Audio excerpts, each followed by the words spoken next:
tous, je suis Didier Mazier, je vous souhaite la bienvenue, je vous remercie pour votre fidélité à cette chaîne. Alors je vais comme d'habitude vous demander de mettre un petit pouce en l'air et puis de vous abonner et d'activer les notifications, mais surtout, ce qu'il faudrait c'est que vous fassiez des posts sur les réseaux sociaux où vous êtes présent avec un lien vers ces vidéos pour pouvoir les populariser auprès de votre public. Alors bien entendu sur LinkedIn, sur Facebook, sur Insta, sur Twitter, sur TikTok, sur Twitch, sur Snapchat et tous les autres. Il y a 3 ans, j'avais réalisé une vidéo pour montrer comment on pouvait mettre en place un iPad comme c'est le cas ici, le mettre en perspective et puis pouvoir modifier à tout moment ce qui se passait à l'intérieur de l'iPad, à la fois en termes de colorisation et puis également en termes de cadrage. Et puis il y a eu un message qui est arrivé très récemment sur les commentaires me disant mais on peut tout à fait faire autrement. Alors oui, on peut toujours faire autrement et en 3 ans il s'est passé beaucoup de choses, Photoshop a énormément évolué et on va voir ensemble maintenant comment reprendre ce problème et le régler peut-être beaucoup plus simplement en tout état de cause, avec beaucoup plus de souplesse dans ce que l'on pourra faire ensuite avec les éléments qu'on aura montés. Alors mettons-nous au travail dès à présent. Nous avons donc un iPad que vous allez pouvoir trouver sur les banques d'images et puis nous avons l'image sur laquelle nous allons travailler. Nous allons commencer par prendre ce calque qui est un objet dynamique et nous allons non pas dupliquer ce calque mais créer un nouvel objet dynamique par copier. La différence étant que notre deuxième objet dynamique va être indépendant du premier. Les modifs de l'un n'affecteront pas l'autre. Et puis nous allons ensuite travailler avec un outil qui est très intéressant, qui est l'outil image. Par contre, il va falloir verrouiller ce calque de façon à éviter d'avoir des problèmes avec notre outil image. Et avec cet outil image, nous allons tracer la zone dans laquelle nous voulons insérer l'image qui va se trouver être notre deuxième objet dynamique. Et vous voyez qu'automatiquement, nous avons ici notre image.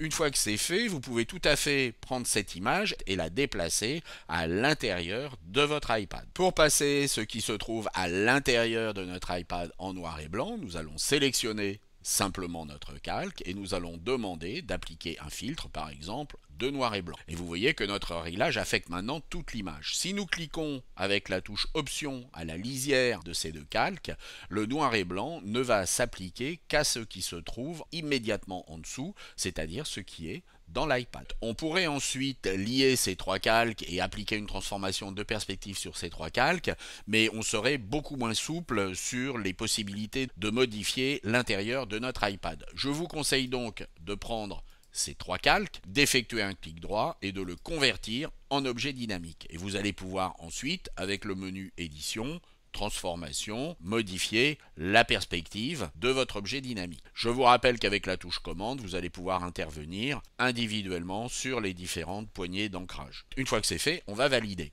Et lorsque l'on va vouloir modifier ce qui se trouve à l'intérieur, eh bien il suffira d'ouvrir cet objet dynamique et de modifier ce qui se trouve à l'intérieur en sélectionnant notre image. Vous voyez que je vais pouvoir maintenant centrer sur le visage de mon personnage et je peux également agrandir bien entendu dans la limite de la résolution dont j'ai besoin.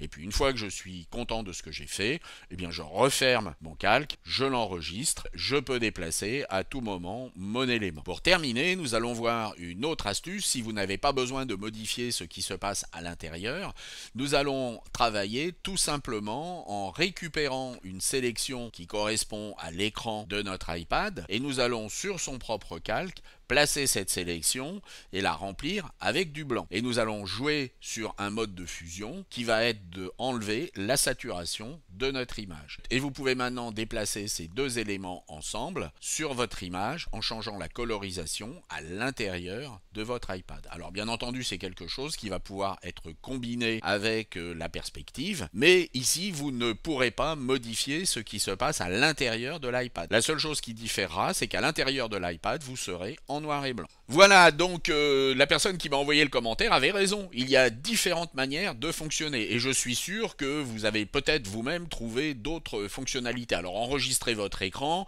ou faites des captures et puis mettez en ligne quelque part d'autres solutions pour régler ce genre de problème et cela permettra en les partageant de pouvoir aider toute la communauté. J'espère que cela vous a intéressé et puis je vous dis à la semaine prochaine. Au revoir.